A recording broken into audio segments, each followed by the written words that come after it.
Hi, Mystery Recapped here. Today, I'm going to explain the action horror film called It Came from the Desert. Spoilers ahead, watch out, and take care.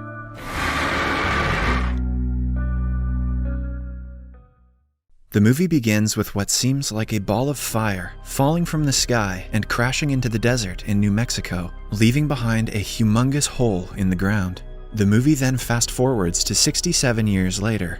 Alarms are going off inside a hidden facility in the same desert. Armed men are running in fear, looking for a safe exit, while battling what seems like huge ants, bigger in size than all humans. Unfortunately, one by one, all of the men fall, and none of them make it out alive. The movie then cuts to two cowboys, Jorge and his pal, driving in their Nissan truck in the desert. They stop at the edge of a chasm and notice a tunnel at the bottom. They bring out their concrete trolley and venture into the tunnel to fetch any scrap copper they can find. The tunnel leads to a desolate facility called the Chicane Industries. As Jorge inspects the ground for metal, he is suddenly attacked by giant ants, sending his partner running back to the truck in fear. However, before he could reach the vehicle, the ants get to him.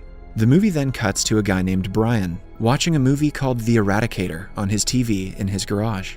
In the TV film, a blonde girl is being attacked by a hideous monster and calls out for John Eradicator Cage, the male protagonist, for help. The Eradicator then shows up in a fancy sports bike. He sprays the green monster with bullets and rescues the girl like in any cheesy Hollywood movie. The two make out as Brian vicariously lives through the movie, imagining himself as the Eradicator. Brian is a nerdy university student who works part-time as a mechanic and repairs racing bikes. Brian's cool racer best friend Lucas then shows up and asks him to hurry up for a party. Brian and Lucas are excited for the party, as the Eradicator himself is gracing the event and awarding Lucas his medal for winning his university's extreme sports bike race. As they load Lucas's sports bike on their pickup truck, a missing persons poster is seen on a nearby tree put up by the Chicane Industries. Instead of driving to the desert party, Lucas drives in the opposite direction, which leads to Brian's major crush, Lisa's home. Lucas reveals that he has invited her to the party without telling Brian. Brian freaks out and tells him to stop, but Lucas tells him that one day or another he will have to man up and express his feelings for her. Lisa goes to the same university as Brian and Lucas. She is not only beautiful and cool, she is smart, like Brian. After picking up Lisa, they head to the party, geeking out over the Eradicator franchise. Halfway to the party, the Guarisco brothers show up on their bikes. They flaunt their bike stunts, forcing Lucas to prove that he is no less. Lucas asks Brian to take over the steering wheel and jumps from the truck with his bike to show Tim and Craig Guarisco who the real boss is. The two brothers don't see eye to eye with Lucas and have a war of words with each other after reaching the party. Brian diffuses the situation and asks everyone to just enjoy the party. At the party, Lucas again encourages Brian to talk to Lisa, but Brian feels he doesn't have a cool personality and can't do daredevil stunts like Lucas. Lucas asks him to stop his pity party and suggests that he confidently ask her out, because that's what girls like. However, before Brian could even approach her, Craig and Tim start hitting on her, and Brian again loses hope. As Lucas gets busy on stage, thanking everyone for coming to his party, Brian wanders into the desert. While acknowledging Brian's major contribution in his victory, Lucas notices that Brian is missing from the crowd and goes looking for him. He finds him on the edge of the chasm.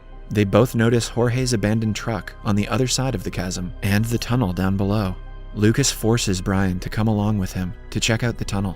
They come across the Chicane Industries facility, which Brian says is one of the biggest military contractors in the US. Afraid of getting shot, Brian advises against entering the private property, but Lucas doesn't heed his advice. As they inspect the elaborate military facility, Lisa comes looking for them by the chasm. Inside the desolate facility, Brian and Lucas come across a mess hall and kitchen with a refrigerator that is still cold and operating.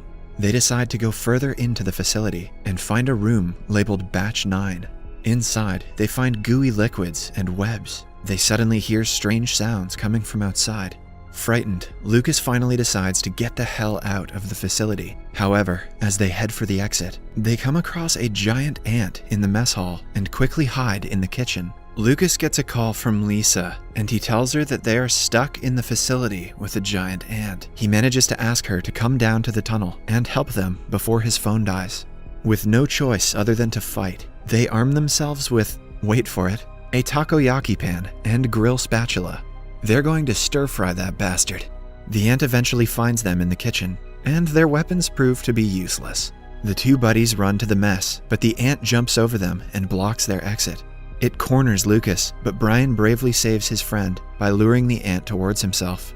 He then slides towards the exit, but the ant again jumps over him and blocks him from running away. Brian hits the button next to the exit, and the gate begins to close. However, the ant grabs him and tries to pull him towards itself. Lucas rushes towards his friend and tries to pull him out, but the ant starts pulling both of them towards itself. The two guys almost resign, but suddenly Lisa appears on the other side and starts hammering the ant, eventually killing the monster.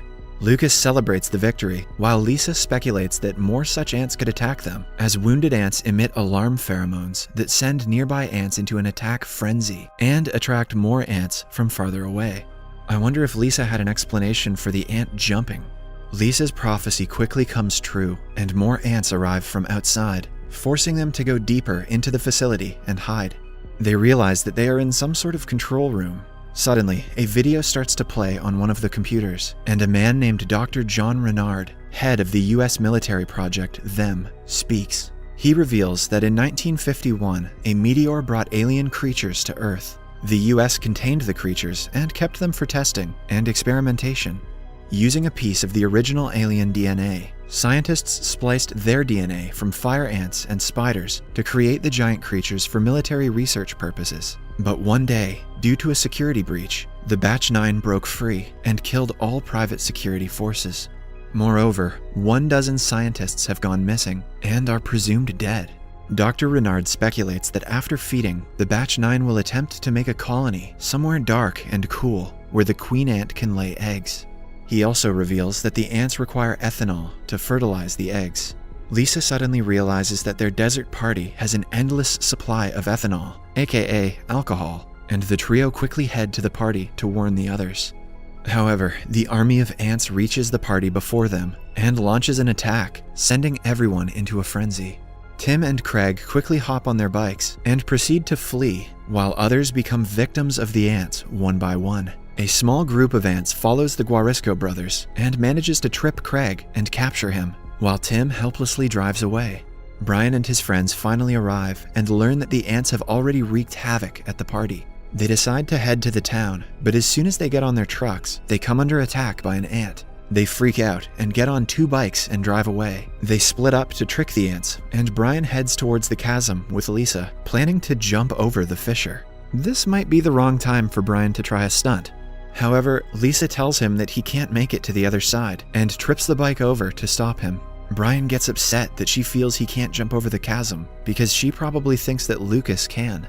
Lisa corrects him and tells him that Lucas can't make it to the other side either. Brian tells her that Lucas would at least try. Lisa agrees, but tells him that's why she thinks Lucas is an idiot. She reminds Brian that just because they are in a dire situation doesn't mean he has to do anything reckless. I guess Lisa doesn't know that she's in an action movie.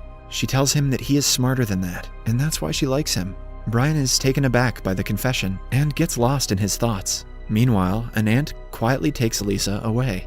Brian snaps out of his dreams, and Lucas arrives. The two follow the ant to the Star Caves. Deep inside the caves, they come across giant glowing ant eggs. They also find Lisa and their friends from the party, wrapped alive inside silk cocoons. Suddenly, an ant shows up, but Dr. Renard appears from behind and kills it.